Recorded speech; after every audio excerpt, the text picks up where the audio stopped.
நண்பர்களே எல்லாரும் எப்படி இருக்கீங்க? நீங்களாம் சூப்பராக இருப்பீங்கன்னு நினைக்கிறேன். இன்றைக்கி மியான்மர் நாட்டில் யாங்கோன் சிட்டியில் இருக்கக்கூடிய ரொம்பவுமே ஒரு பழமையான பள்ளி, அதை வரலாற்று பொக்கிஷத்தை பற்றி தான் பார்க்க போகிறோம். இந்த பள்ளியினுடைய பேர் பார்த்திங்கன்னா சோலியா பள்ளிவாசல். முன்னாடி பார்த்திங்கன்னா தமிழ்நாட்டில் இருந்து தமிழ் முஸ்லீம்கள் 165 வருஷத்துக்கு முன்னாடி பர்மாவுக்கு இங்கே வியாபாரம் பண்ணுறதுக்காண்டி தொழிலுக்காண்டி வந்தவங்க கட்டின பள்ளி தான் இந்த பள்ளி. 1800 காலகட்டத்தில் வியாபாரத்துக்காக நம்ம ஊரில் இருந்து பர்மாவுக்கு வந்த மக்கள் வாணிப சோழி அப்படின்னு சொல்லி அழைக்கப்பட்டிருக்காங்க. அவங்க எல்லாரும் சேர்ந்து இந்த தொழுகைப்பள்ளி நடத்துறதுக்காக வேண்டி 1856ஆம் வருஷம் முதல்ல அந்த நிலத்தை வாங்கி அதை ஒரு மரக்கட்டின பள்ளியாட்டு தொடங்கியிருக்காங்க.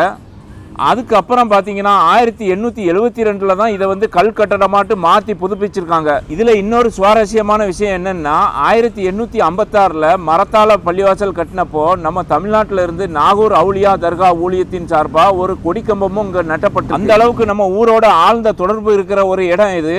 இன்னைக்கு யாங்கோன் மாநகராட்சியே இந்த சோலியா பள்ளிவாசலை மியான்மர் நாட்டின் பழைய வரலாற்று சின்னமாக ஏற்றுக்கொண்டு பதிவு பண்ணியிருக்காங்கன்னா பார்த்துக்கிடுங்க.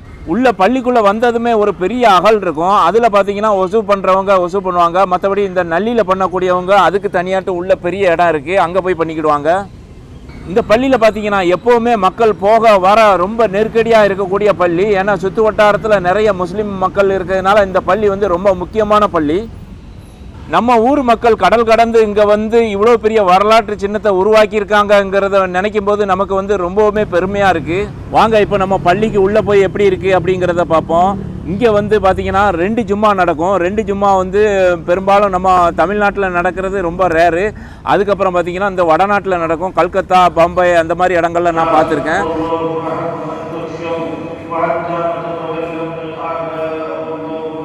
இங்கே பார்த்தீங்கன்னா பள்ளியில் இந்த பள்ளியில் 2 ஜும்மா நடக்கும். ஃபஸ்ட்டு ஜும்மாவில் கூட்டம் அதிகமாக இருக்கும். அதே மாதிரி 2வது ஜும்மாலையும் பார்த்தீங்கன்னா அங்கேயுமே அப்போவுமே ஒரு பெரிய கூட்டம் இருக்கும். இங்கே பார்த்தீங்கன்னா போர்டெல்லாம் தமிழில் இருக்கும். இது நம்ம இந்த பள்ளியில் மட்டும்தான் நான் பார்க்க முடியும்னு நான் நினைக்கிறேன். வேறு எந்த பள்ளியும் நான் பார்த்த மாதிரி தெரியல. நான் பர்மாக்கு என்னுடைய தாத்தாவினுடைய வாரிசுகளை நான் தேடி வந்தேன். இந்த பள்ளியில் தான் எனக்கு தகவல் கிடைச்சிது. ஏன்னா இங்கே தான் தமிழ்காரங்க அதிகமான பேர் வர்றாங்க. அதுவும் வயதானவர்கள் இங்கே அதிகமாக பார்க்க முடியுது. அவங்க தான் எனக்கு தகவல் கொடுத்தாங்க. அதை வச்சு தான் என்னால் கண்டுபிடிக்க முடிஞ்சுது. ஓகே நண்பர்களே, இந்த வீடியோ இதோடு நான் பிடிச்சிக்கிறேன். மீண்டும் ஒரு புதிய வீடியோவில் சந்திப்போம். இந்த வீடியோ பிடிச்சிருந்தா நீங்கள் மற்றவங்களுக்கு ஷேர் பண்ணி விடுங்க. அப்படியே உங்களுடைய சப்போர்ட்டையும் ஆதரவையும் எப்போதும் போல கொடுங்க. Okay, tata, bye by.